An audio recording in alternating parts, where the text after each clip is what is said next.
Okay. Good afternoon. It's a pleasure. I'm Marc Dujardin, and I'm part of the legacy team of this faculty. And it's a pleasure for me to introduce you, Professor Erik Rietveld, philosopher who is also one of the founding members of RAAAF, Rietveld Architecture-Art-Affordances, with their office in Amsterdam, the Netherlands. And I won't talk too much about the credentials and all their achievements. That's for Erik to comment on that. But our joint venture started in 2014 when I made, from the perspective of architecture anthropology, a movie about Bunker 599, one of their hardcore heritage projects, for which I did also a haptic experience, a walkthrough. That resulted, they were pleased with the event, and gradually we were working more and more together. And in 2016, they were also at the basis for me of founding ArcSUS Lab, which is architecture, culture in the big C, and sustainability, that I used actually as a research office, which then was called in the pioneering way an academic design office model. So we were pioneering, and ArcSUS and RAAAF started to work together to jointly build up one of the first master design studios and also the master dissertation studio.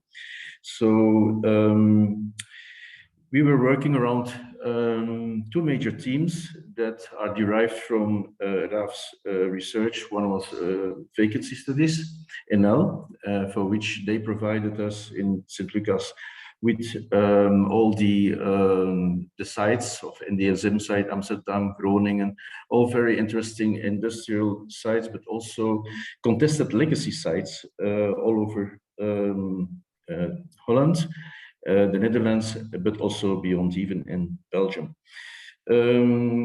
This year we are working on an old Landbouwbeland building, a squatted building, and a former clay factory. The second team is interconnected with it. It concerns hardcore heritage, by which I leave the definition to Erik to explain what it actually means. And how he connects actually the past with future affordances by a very radical intervention in the now. So where RAAAF is, and Erik and Ronald and David Habits, which I always have these three names in mind whenever I think about RAAAF, when they develop more art-based projects and installations, the output of our studios were dealing with more complex architectural programs, and also a perspective from landscape urbanist projects. So what we also have in common is our interest for making. The process of making, partly inspired by Tin Ingold's book, Making, who, as an anthropologist, was also working on the 4 A's, architecture, art, anthropology, and archaeology. So I would now leave the floor to Erik to expose his research on affordances. And I really recommend you also to browse through their website in looking at all the projects that they have achieved so far, knowing that each of the iconic drawings that you see on the website is a drawing that has been produced before the project, as to convince the stakeholders to actually get the project. And the rest is a surprise, and I leave the floor to you, Erik. Thank you very much. I have to join the exhibition, my exhibition now downstairs. I'm here in the library of Bergen in Leuven, KU Leuven, to have my Ndungu Makara exhibition, in which I have to have the inaugural speech as well. So all the best, and catch up later. Thanks a lot for the introduction, Mark, and good luck with your exhibition. Congratulations on that. Yeah, thank you. Bye-bye. Bye-bye. So, hello, welcome all. I will start sharing my screen. My name is Erik Rietveld, and I'm one of the co-founders of RAAAF. Ronald, my brother, Ronald Rietveld, and I founded RAAAF in 2006. And as Mark already said, we work at the intersection of visual art, architecture, and philosophy. I'm also a philosopher working at the University of Amsterdam, where I have my own research group. I will now start sharing my screen. Let's see if that works.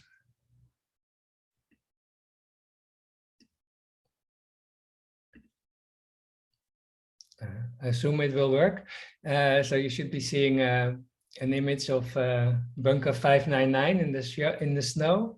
And my first slide is titled Imagination for Legacy. That's basically the title of this this talk on hardcore heritage. What I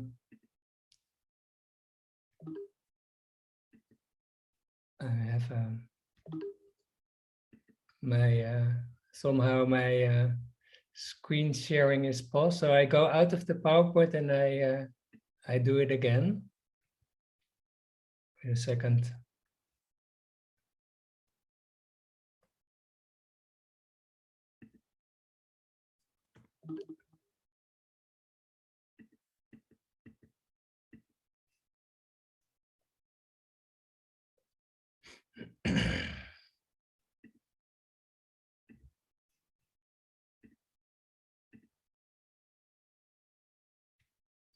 So, Imagination for Legacy, that is the title of the talk on hardcore heritage.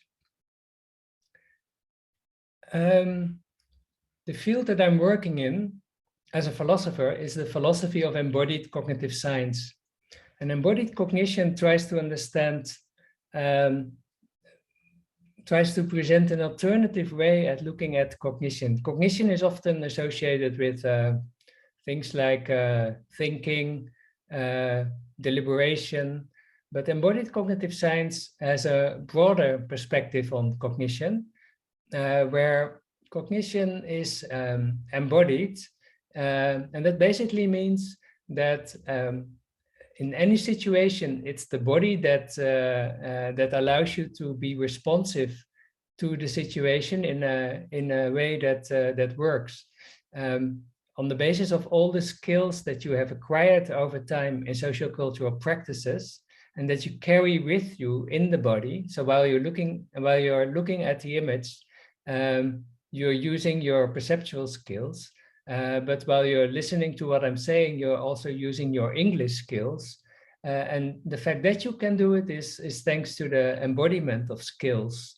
And these skills you have acquired over time in sociocultural practices. So amongst other people. And besides that, embodied cognition emphasizes the situatedness of cognition, namely that our action and perception is always situated and embedded in real life situations with materials that that to a large extent determine the situation or set up the situation. So if you see here two architects at work, their imagination and their action is to a large extent scaffolded by materials, by the models, by the drawings, not just the ones in front of their nose, but also the ones in the drawer. Something else embodied cognition tries to do is to emphasize that all cognition has a lived dimension, an experiential dimension. So the activities that we do, we also feel things. Like here in the situation, they can feel that it's not just right, and one can ask the other to tweak it a bit in order to improve the model, say. And this improvement, there's a term for that, which is titled situated normativity. Situated normativity is a concept that helps to understand action in everyday life. It's a concept that means basically distinguishing between better and worse in real life situations. So when they're working here, they distinguish between the model being better and worse, perhaps when it's a bit more to the left or a bit more to the right. That kind of distinguishing between better and worse is lived. So it's also something that you feel, like that you can feel when you're in an elevator and someone is standing too close. You feel that it's too close and you immediately step back to regain a more appropriate distance to the other person. Similarly, here they have this lived feeling, or as Wittgenstein called it, directed discontent, when the model is not good and draws them to improve it. Now I'm fascinated with the way that in making in real life situations, imagination comes into being, and I've been studying making in the practice of RAAAF. Now, what you should know about RAAAF is that we started in landscape architecture, then moved to architecture, where we did, for instance, the Biennale in 2010 in Venice.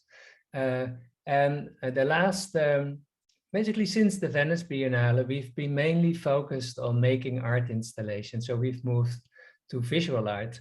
And in visual art, there's skills that are also very useful for you as people who have the ambition to make architecture. And these skills of making and of imagining that artists have in practice, we've been observing them using ethnography.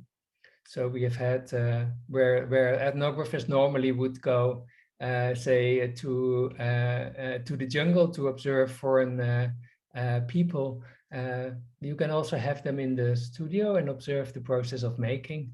And we've been lucky enough that we could have ethnographers at RAAAF studio to observe our process of making and the skills that are used in that process of making. So situated normativity is distinguishing between better and worse in the context of a concrete situation. And that phenomenon is relevant when you are making yourself, but it's also relevant for the entire spectrum of social significance. So also in speaking, for instance, when searching the right word, there's also a distinction between better and worse going on. Now, this work that we've been doing in the practice of visual art, and the first skill that we encounter is that in making visual art, one of the things that is often happening is questioning of taken for granted practices, taken for granted goals, and taken for granted tasks. I want to illustrate that by means of an art installation that we've been making, and that's RAAAF, where you see Ronald here to the right and me there in the back, and we have more people working at the studio, depending on the project that we're working on always. So in 2014, we made the art installation, The End of Sitting, in collaboration with visual artist Barbara Visser.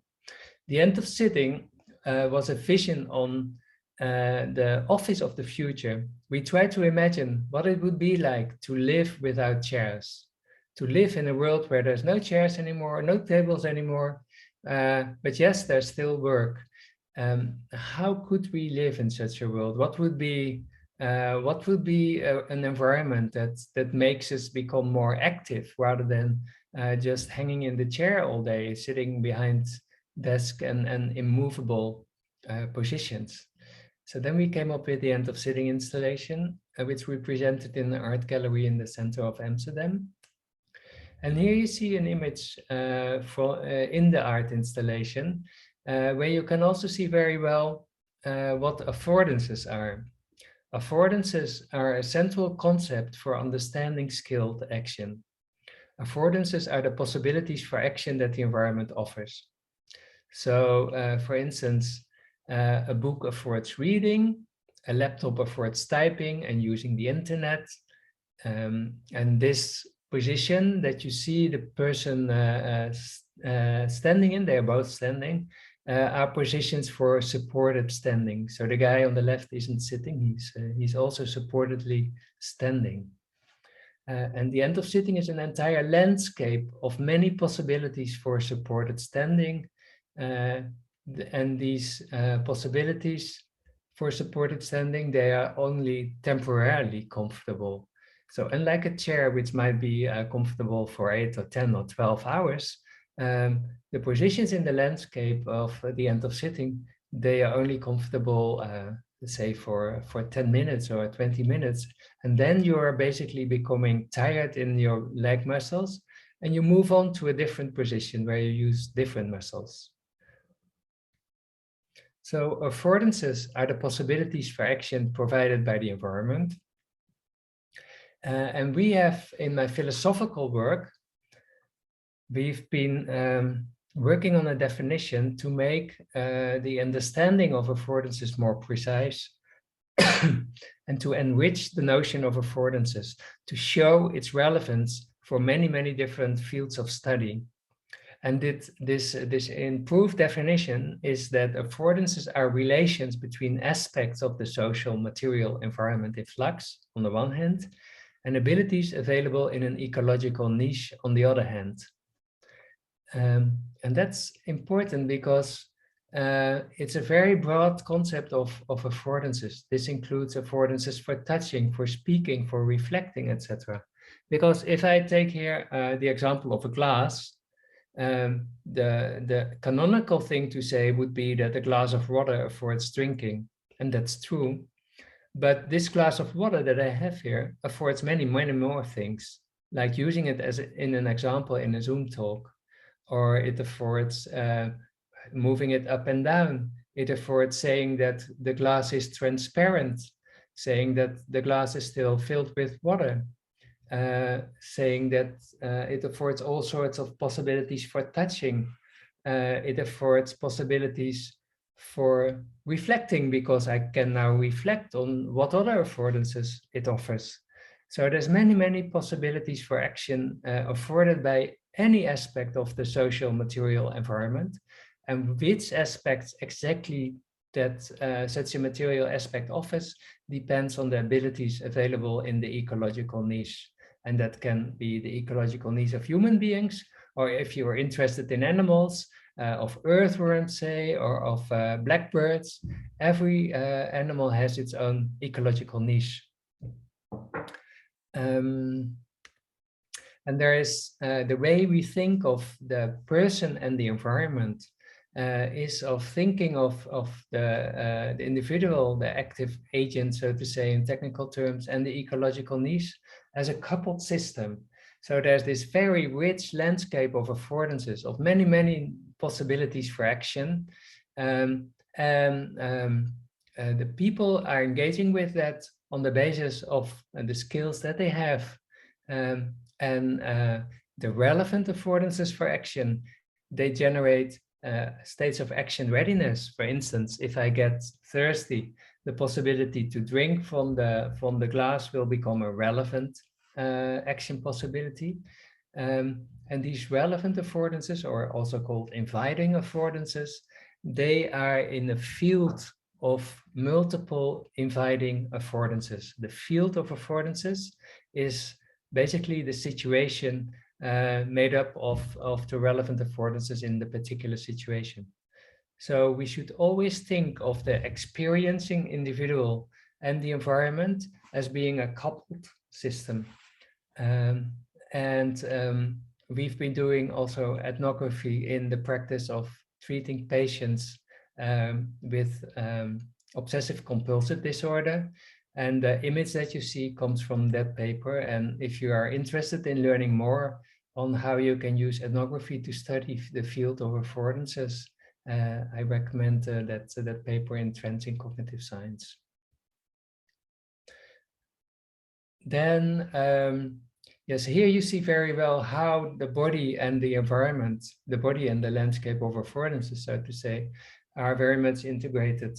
The lady that you see standing in front with the glasses, she stands at a position that has that affords standing comfortably for her body posture. If she would have been less tall, then she would have been standing further to the right in the sloped landscape. Also, the person on the left in black, she's not sitting, she's hanging backwards, but using her big leg muscles. As I said, all these positions are only temporarily comfortable, which basically means that you get a lot of movement, which you don't see in this image. But you get a lot of movement over time. People keep moving position to position because any position is made to be only temporarily comfortable so that we get more active behavior during the day.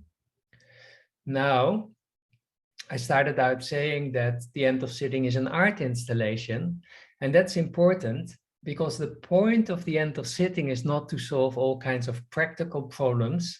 It's not a design for the office, it's a vision on the future of the office, say 10 years from now, that tries to imagine how we could live differently, and that tries to encourage visitors to reflect on what they take for granted. What they take for granted often is that when we go to a place, we sit, rather than that we have some possibilities for supported standing. What people often take for granted is that we are living in a society where sitting is the norm, but that could be different. We could be living in a society where supported standing is the norm. And that's why the title of our art installation is The End of Sitting. So an art installation also affords something. It affords reflection on what we take for granted, reflection on the way we live and how we could live differently.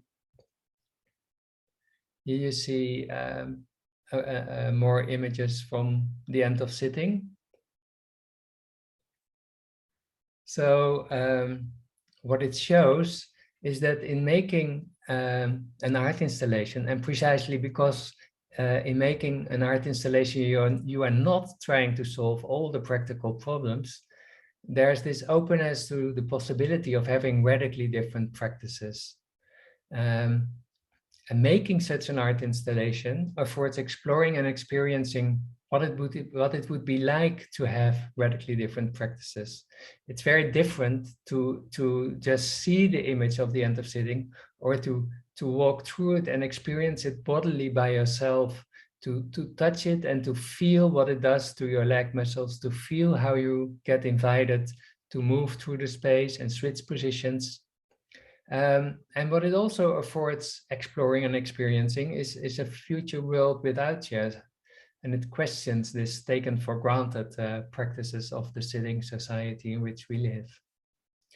Also in philosophy, it does things. It makes tangible the concept of affordances, the possibilities for action that the environment offers. It makes tangible that if we radically change the affordances available in a certain place, we get different behavior. And it also shows that for philosophy, there's ways of doing philosophy by making art installations that allow people to experience these concepts like affordances, but also to see that questioning the taken for granted, which is something philosophers like to do actually, can also be done by the making of art installations.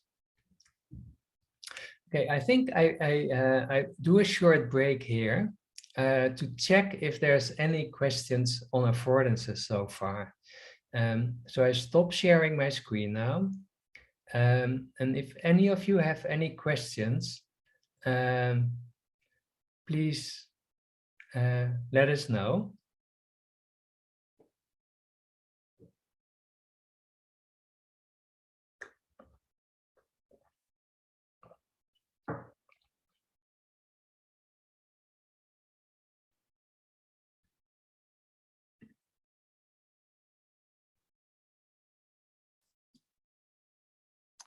There seem to be no questions so far.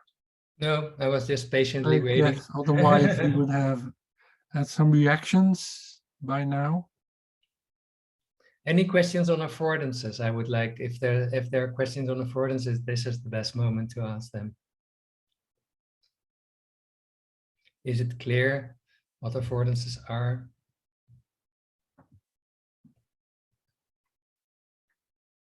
It's clear to me, Erik, but Yeah. that's just me. Yeah, but if there's no questions, then I just assume it will be clear to others as well. So then I just continue. We have more time for questions at the end of the talk, so there's still possibilities enough. And by the way, I won't be keeping track of the chat during the talk, so I will ask you to ask. You can type the questions, and then Mumtaz will ask them to me, or you can just ask them later on yourself. Okay, then I'll continue with sharing the screen.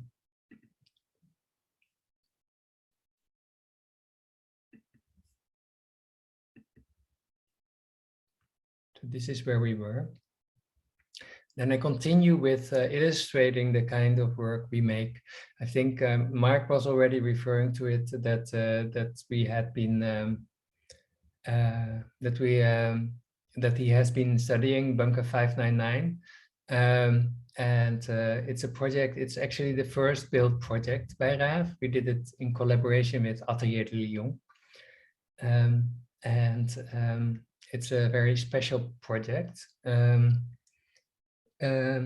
It's what we basically did. We took one of the bunkers of the new Dutch waterline, which was used by the Netherlands to defend the country to foreign armies coming from the east. And then the new Dutch waterline allowed the Netherlands to inundate the country, so to put it underwater.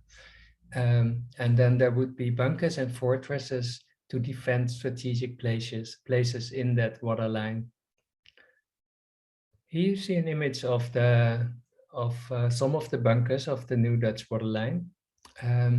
And what we did was to cut one of these seemingly indestructible objects, one of these bunkers. We selected this one, which at that time was already a municipal monument. So it was a listed building. And of course, normally when cultural heritage is listed, you are very careful and you're not supposed to touch it. But we wanted to cut it open, to slice it open, and to make people experience the insides of one of these bunkers. And by experiencing the insides, you learn a lot about the other bunkers of the waterline as well, but also of history. So what we did, we cut it, we sliced out the middle part, and by doing that, you come to learn a lot about the way that defense was done in the 1940s. For instance, the roof of a bunker. The bunker was a place where the Dutch soldiers would be able to hide, and the roof should, of course, be strong enough for the bombs of that time. And the construction with reinforcement steel and the thickness of the concrete, it tells a lot about the kind of attack that was anticipated by the Dutch back then. Here you see an image from it from the inside. And what is really nice about the bunker is that you get to see the beauty of the pebbles inside the concrete and of the reinforcement steel that is everywhere in the bunker. A bunker is basically a web of steel with concrete on top of it. We chose the location very strategically, namely we chose it to be besides a highway, the main highway between the north and the south in the Netherlands, so that hundreds of thousands of passers-by can see the bunker from the car, and it's easily reachable. What is interesting about Bunker 599 is that it became a national monument after it was cut. And last year it became even listed World Heritage, because the entire New Dutch waterline is World Heritage. And the bunker, we think it's really important that it's now a listed building, because it shows that not only the Dutch monument authorities embrace the idea that sometimes you need to cut an object of cultural heritage in order to show its potential, and most importantly, in order to make people imagine more. So these bunkers, they are like taken for granted, and you almost don't see them anymore normally. You just pass by them. And by transforming one into an artwork, it comes alive again, and it comes to speak to the imagination. And it's really important, I think, that also UNESCO has accepted this bunker, because it shows that also within UNESCO, which is normally quite conservative, there is space for this approach to heritage that we call imagination for legacy, or imagination for preservation, and make cultural heritage speak more to the imagination of people. So that is what hardcore heritage is about imagination for preservation. If you would like to read more, there is a paper on it, published in Frontiers in Psychology, and it's open access, so you can just download it. Now, what Bunker 599 shows is also, again, an openness to the possibility of having radically different practices. In this case, it's not the different practice of working, but the different practice of monument conservation. It affords exploring and experiencing what it would be like to have radically different practices of heritage, of legacy, preservation. And it questions also here the taken for granted way of dealing with cultural heritage, precisely by going into the status quo so radically.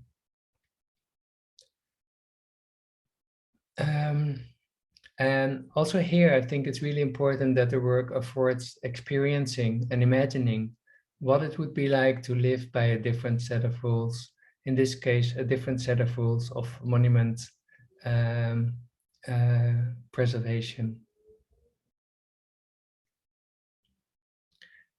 Now, of course, the bunker was very much about contested heritage. It was an object of war.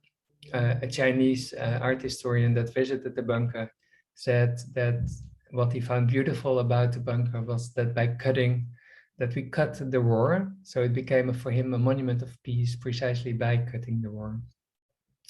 The next project that I want to show you is a work that we made for the city of Groningen. It's very much about bringing cultural heritage to life. So it is about imagination for preservation, but this one is less contested. However, I also wanted to show it to you because it's not yet realized.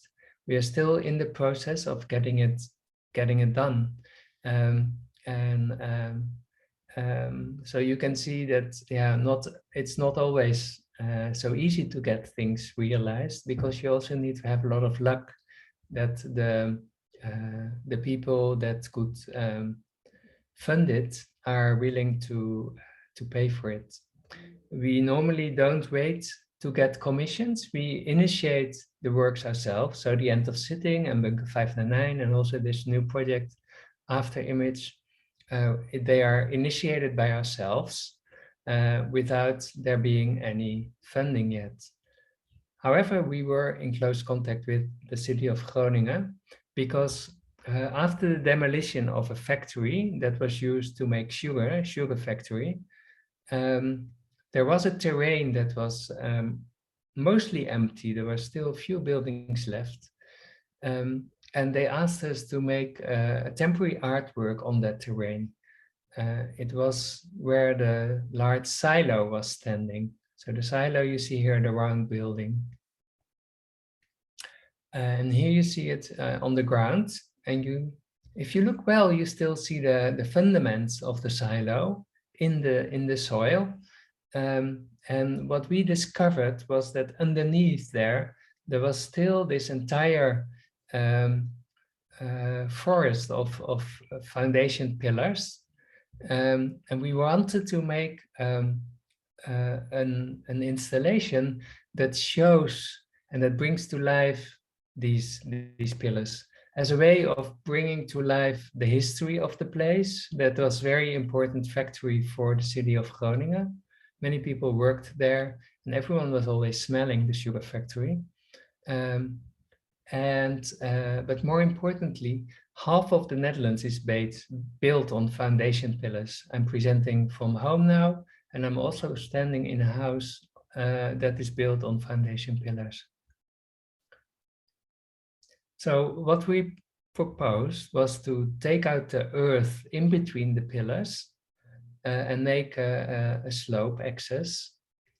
And the earth that comes from in between the pillars, we place it back on top of the pillars, and that you see clearly here as a counterweight to avoid that the water pressure pushes them up. So here we cut it open, but you should of course imagine it as a round object. Here you see it, a photo of the model on the ground. And here you see very well the scale. So this is a place, we did it in collaboration with the Groningen Museum and the Art Academy in Groningen. And we wanted to make a place that speaks to the imagination and let people experience what the Netherlands is underneath the ground, what you normally don't see. It's still in the process of, we're waiting basically for it to continue. The city of Groningen was very enthusiastic, but they are at the moment not yet developing the area. And until then, it will not be possible for them to start funding it. So this is a project on the waiting list, so to say. Then the last project I wanted to show you is also hardcore heritage done together with Atelier de Lyon. It's titled Delta Work /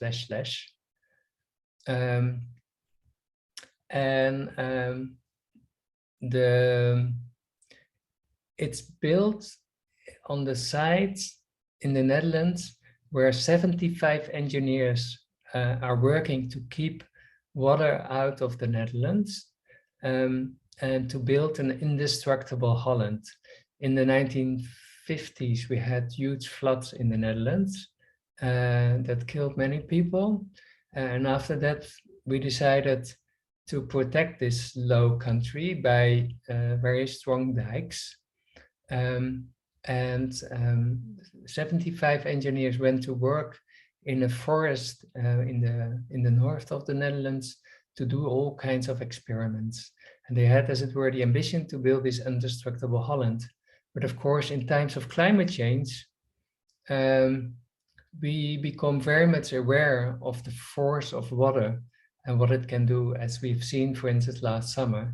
And earlier we had seen the force of water already with the tsunami in Japan, for instance. So this ambition of building an indestructible Holland feels like something from another age. We question it, as so to say, if it's possible to build it, and we question it in a very physical way. These are the objects that the Dutch engineers were using to build this indestructible Netherlands. And here you see the engineers at work doing some tests on scale. Here they had a foreign delegation visiting. Here Nigeria was visiting with the Dutch Prime Minister to see the design of their port. And this entire forest has many of these handmade models. And when the engineers left the site about 20 years ago, most of them, the site became vacant and nature basically overgrew most of these test objects. The largest test object was this one. It was a 250-meter long wave machine in which the engineers could make all kinds of waves, say tsunami waves, any kind of wave to test the structural qualities of the intervention. Now, as I said, the forest became vacant, and then this was the largest vacant test object inside the forest. We were asked by the Dutch National Heritage authorities if we could transform this into an artwork. What we did, as we always do, like we did in Groningen when we found the foundation pillars, but also like we did with the bunker, we always do a lot of historical research in archives. You always try to understand the site at which we are working by going into the archives, where we can find photographs and images that helps us understand what actually was done there. And in this case, we found this image of the construction of the Delta Flume, as it's called, the wave machine. And there you can see that it was built on the soil and that only later there was sand put against the walls. The sand put against the walls you see on this image. So the earlier image shows that when building, you first built, obviously, actually, the concrete wave machine, and then you put sand against the walls to make it even stronger. Now this is this whole wave object. It's built with reinforcement steel, even stronger reinforcement steel than we had in the bunker. Actually, it's very thick steel bars in there, and we proposed to transform it into an artwork that questioned this indestructible Holland ambition. And we did so by making an image that showed how we cut out plates and tilt them. It gives the static object a feeling of movement, so to say.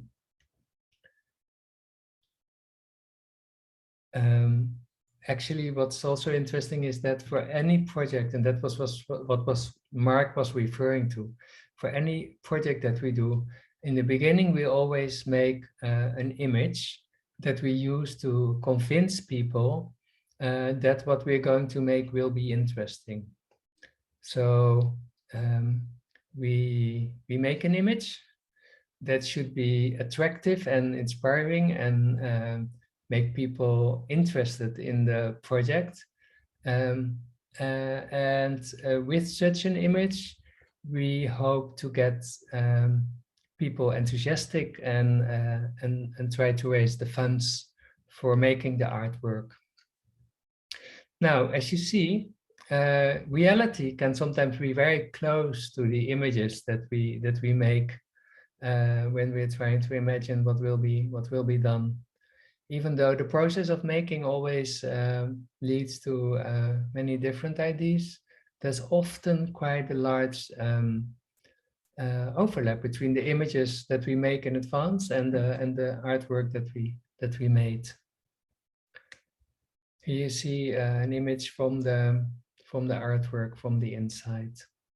These slabs, they are super heavy and you can walk under them, and they make you basically experience, because of their heaviness, the force of the water that can basically move mountains, so to say.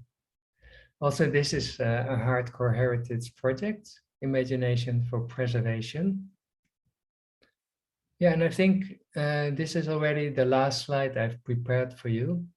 So I wanted to show that the practice of making artworks brings with it some skills that are useful to understand better, because what can be done is bring burdened histories to life in a questioning way, like the burdened history of the Second World War in the case of the bunker, or the burdened heritage of thinking you can make an indestructible Holland that is now quite contestable.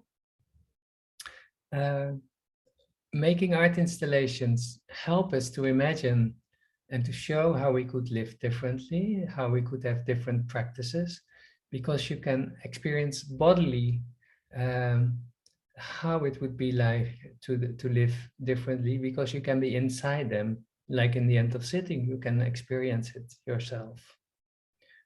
And also there's a lot of exploration involved in these processes. If you have lots of different explorative projects, I think a value is that it can increase our openness to the possibility of having radically different practices and possibilities for living. So thank you for your attention so far. And I think we still have some time for questions left. Okay, thank you. Thanks a lot, Erik. If there's anybody that has a question, they can post this in the chat or raise their hand to ask the question directly to Erik.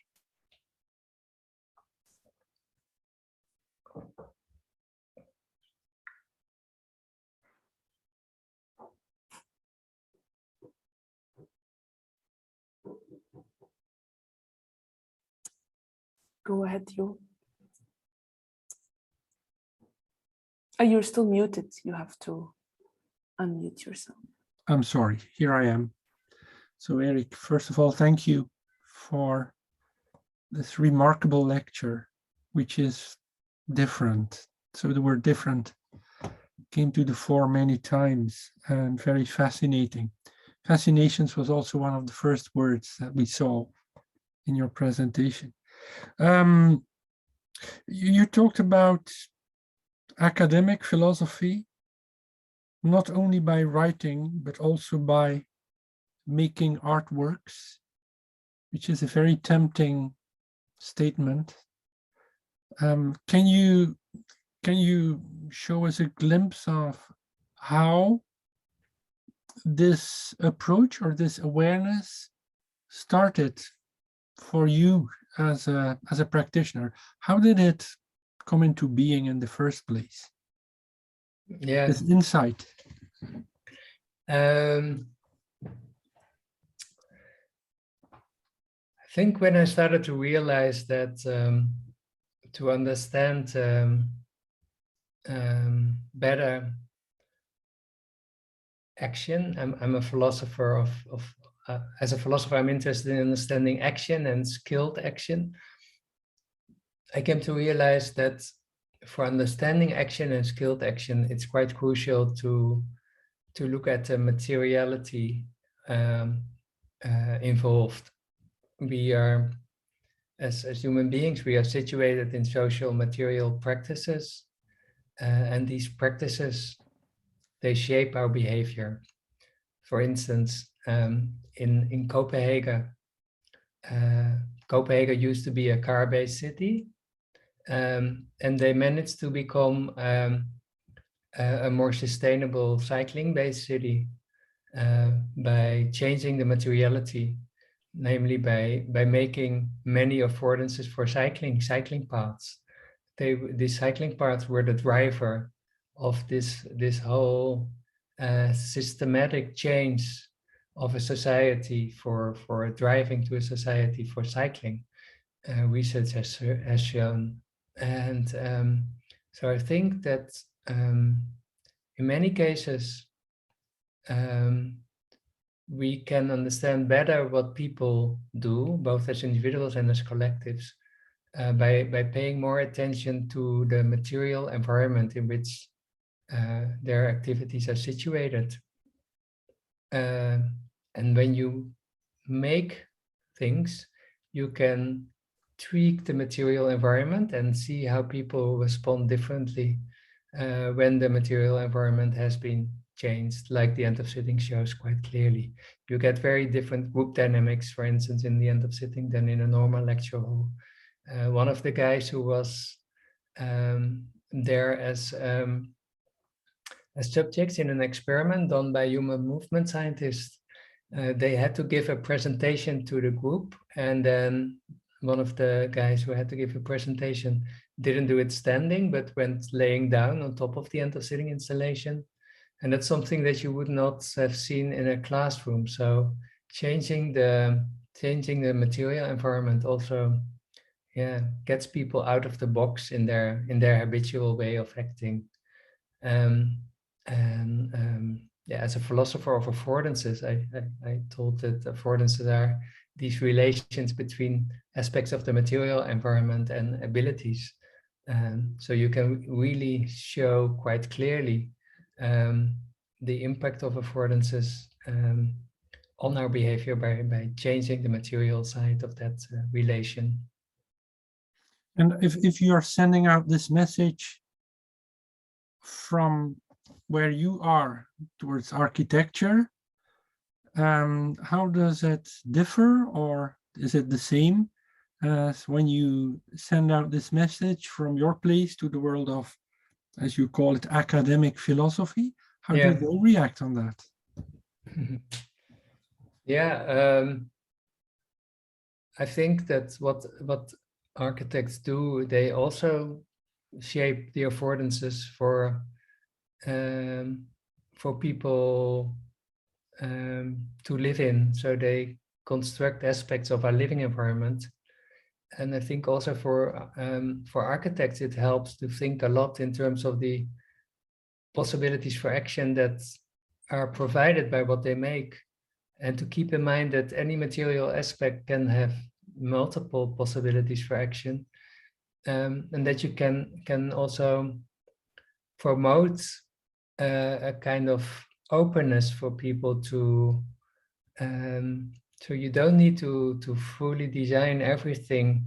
You can also make things that offer room for play, that offer space for people still to act with it in different ways. But of course, that depends on what you would like to make as an architect, yeah, that's different for anyone. I would always say, first start from your own fascinations, and then start to think how affordances could be of any help to you. Yes, I wouldn't disagree on that. Thank you, Erik. Welcome. And Nida has 2 questions for you. She was wondering how you moved the very heavy objects in the dam project, in the last project. In the Delta work project, yeah, we had very large cranes. So we had one crane to pull the slabs out after they had been cut loose. We used giant blades to cut it, of course, to saw the blocks. And then we had a large crane to pull it out. And then the slabs were all placed in the middle of the wave machine. And then later we had 2 cranes simultaneously to pick them up again and tilt them and put them in the right spot. So you need 2 cranes to position them carefully and well. Sounds impressive. Yeah, it was very impressive. Particularly breaking them out was nice because of the cracking sound that you hear when that happens. As like a dentist can make a lot of noise when it takes something out, but then much louder. Yeah. Nida was also wondering how realistic it is to work in the supported standing position. If you wouldn't be exhausted working like this all day, and maybe it's good for concentration, but but she doesn't know if it's a viable environment to work in 5 days a week. Yeah, it's an empirical question, as a philosopher then says. So it's something that should be researched. So first of all, it's important to keep changing positions. So the point is not that everyone should work standing 5 days a week, 8 or 10 hours a day, say. The point of the end of sitting is to show that it would be good to shift positions more frequently, and that we can structure the environment to help people do that. And if you would be standing all day, I'm currently standing. If I would be standing all day like this, that's also very unhealthy. It overburdens your calf muscles, for instance. So the crucial thing is to structure the environment in such a way that people are invited to shift positions, different positions frequently. Yeah. So variation is the thing that you should encourage. Is this project then in a way also questioning the position of work, or maybe the position of this 9 to 5, or is it mainly on the physical nature of work, or is it also kind of on work itself and questioning the 9 to 5 kind of how it is now? No, yeah, to be honest, when we did research, we looked a lot into the kind of projects that are questioning current ways of working, and a nice old one is a movie by Tati that showed the cubicles.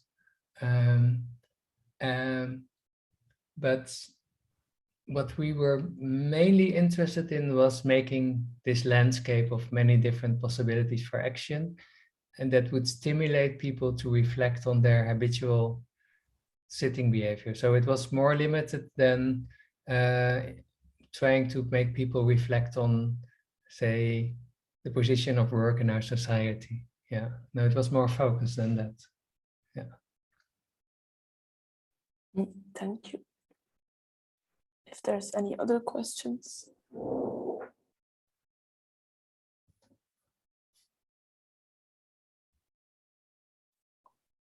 Carolina is wondering, in the end of sitting, how was the thinking behind the materiality of the installation? Keep in mind the behavior.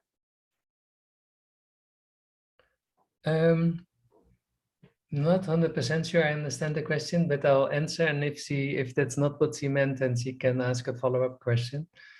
The materiality was quite crucial from the beginning, but at first we were mainly working with wood, because that's very handy if you want to quickly make something. And basically we had a super experienced carpenter who could build along the body these constructions. Like a tailor can work with clothes, he could work with wood, so that we could make these positions around the body. In a later phase of the project, the end of sitting project, we started experimenting with many different materials: rubber, plastic, carpet. We had, what else did we have? Oh yeah, leasing straps. Many different kinds of materials that could support standing, and we made them. We suspended them in a frame, a metal frame, in which we could test them out. And then by just playing around with these materials, we discovered new positions and basically possibilities that could be used in different environments. So we have been working with inner tires of bike wheels, which are made from rubber, and we constructed vertical positions out of it that could be used, say, in public transport, where you could be hanging and be in a tram, in a streetcar, hanging in in the rubber, and it was quite comfortable. So we let ourselves be inspired by the materials in discovering the positions in this later phase of the project. Not in the first phase, but in the later phase. In the first phase, we also looked a lot at how people in public spaces were actually reading while being supported by the material environment. So we started a lot by observing in public spaces where people were working while not sitting.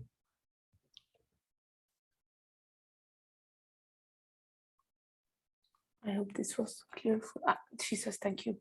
So I think it was clear Okay. for her.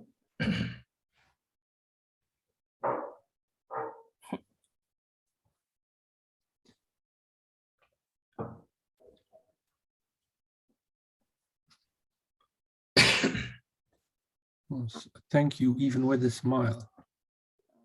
And somebody else is asking, do you think we should get more freedom as architects and artists concerning historical buildings?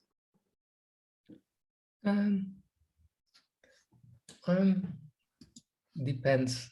Only if it's for good ideas, I would say. There's of course a reason that cultural objects are being protected. I think it's nice if there's space for there to be exceptions to the rule. So the rule might be quite strict that you should be careful with cultural heritage, but it's also nice that there can be exceptions if you come up with something that is interesting for people, and that yeah, so it's nice if there's some freedom, but I also wouldn't be in favor of having everything, doing away with all the rules, because I do think that there's always people who are more interested in earning money than in contributing anything to the world. And if you would take away the rules, I think they get too much freedom, and money will start ruining a lot of what's worth and of value.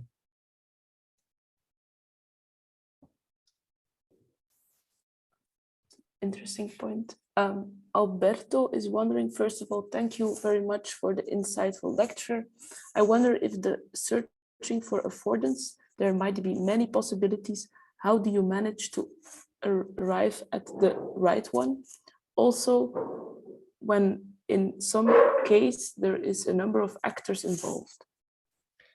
Yeah, this can be a question about how we in everyday life find the right affordances, or how in processes of making one finds the right affordances. I assume it's about processes of making. Basically, we experiment a lot. We make all sorts of models. We make many sketches, many drawings, many computer drawings also, 3D computer drawings, cardboard models, clay models, and then the one-on-one body size models, the mock-ups. And I think it's by trying to come up with a variety of ideas and working them out in material ways, different material ways, that you come to distinguish the better ones from the worst ones. But it's also, to a large extent, it's one of the hardest things, of course, and it requires a lot of experience to be able to do it well, I think. So I think part of the answer is to gain a lot of experience in making, and then and the other thing is to do a lot of experimentation and work with different ways of visualizing and materializing what you could do. So not only in computers, but also in physical models of different scales and drawings, sketches. Yeah. And we work a lot as a team also.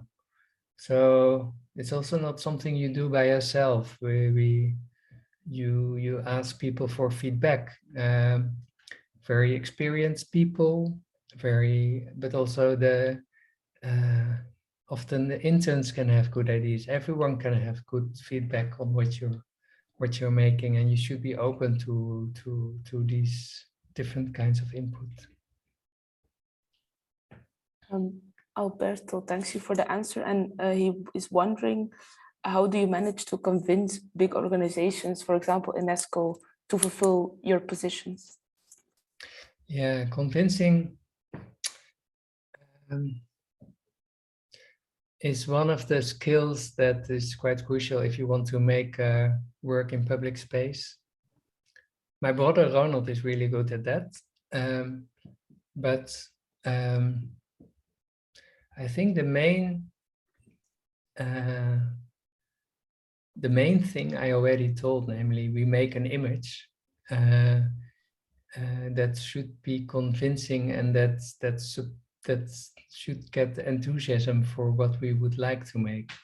So we make an image that shows what we would like to make, and that is often what does a lot of the work. But it's not just the image. There's of course always a lot of research that's been done to get to the image, and there doing the historical work is often also important, because then people say from the government they understand that you know the site, and that you've been finding out what is interesting also for them in the site. So we're currently working on a project in Amsterdam where we were doing research on the site, and we learned that, so it's a site for making an artwork, and then we learned that at that particular site there was one of the first initiatives for social housing in Amsterdam. And our project was related to the importance of social housing, even though it was an artwork. So we could convince some of the people of the selection committee for the artwork. I think because we had been doing this research and found out that there is this historical logic also in the story that we were telling. So some of the arguments come from doing your archive research well on the site. And then, yeah, also just listening, trying to imagine what the people that you are talking to find interesting, trying to understand their perspective. That's obvious, but yeah.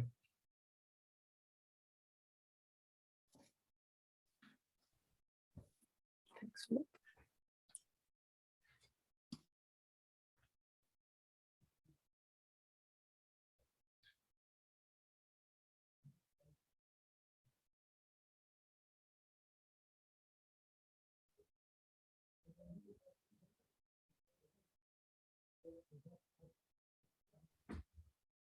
I'm not sure if there's any more questions. I don't see any more. Otherwise, I think it was very interesting, and I think everybody here agreed. There was a lot of people in the chat also saying thank you and interesting, but I didn't read all of them aloud. So thanks a lot, and we hope to see you again at our school, maybe hopefully in real life. Thank you for all the nice questions, and it was nice to do. So someday in real life would be nice. Yes. Okay. Thank you, Erik. On behalf of the faculty, well, my name is Hugh van den Bergen. I'm the program director of the Master of Architecture and a good colleague of Mark. So Yes. I was his backup today, but I wasn't even needed. So very interesting. Thank you. Thank you very much. Hope to talk to you in person someday. That will happen. Thanks a lot. Thank Nice you. evening. Thank you very much. Bye. Bye.